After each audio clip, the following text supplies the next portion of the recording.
Habra Deshbandhu park এলাকায় হাবড়ার বিধায়ক তথা প্রাক্তন মন্ত্রী জ্যোতিপ্রিয় মল্লিকের অফিসে এসআইআর সংক্রান্ত একটি কন্ট্রোল রুম খোলা হয়েছে, যেখান থেকে সাধারণ মানুষের পরিষেবা দেওয়া হবে। পাশাপাশি হাবড়া পৌরসভার 24টি ওয়ার্ড এবং গ্রামীণ এলাকাতেও কন্ট্রোল রুম খোলা হয়েছে, জানালেন বিধায়ক জ্যোতিপ্রিয় মল্লিক।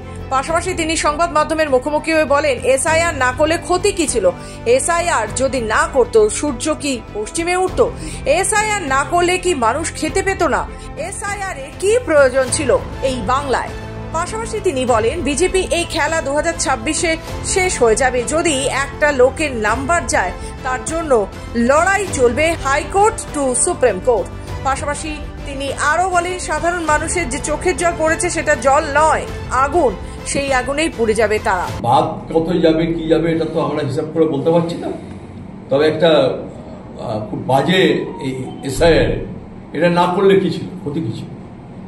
এসআইআরটা না করলে ক্ষতি কি ছিল? এসআইআরটা যদি না করতো সূর্য কি পশ্চিম দিকে উঠতো? এসআইআরটা না করলে কি মানুষ খেতে পেত না?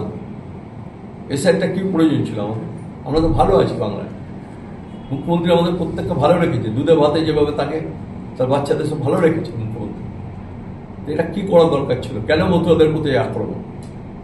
কেন মতুয়াদের প্রতি এটা করতে গেল কেন? এটা তো করা উচিত হয়নি। বিজেপির এই ভ্রান্ত নীতি, বিজেপির এই খেলা, এ কিন্তু এই জবনিকা এখানেই শেষ হয়ে যাবে। 2026 শেষ হয়ে যাবে। এই খেলা শেষ 2026, ওদের গেম শেষ হয়ে যাবে।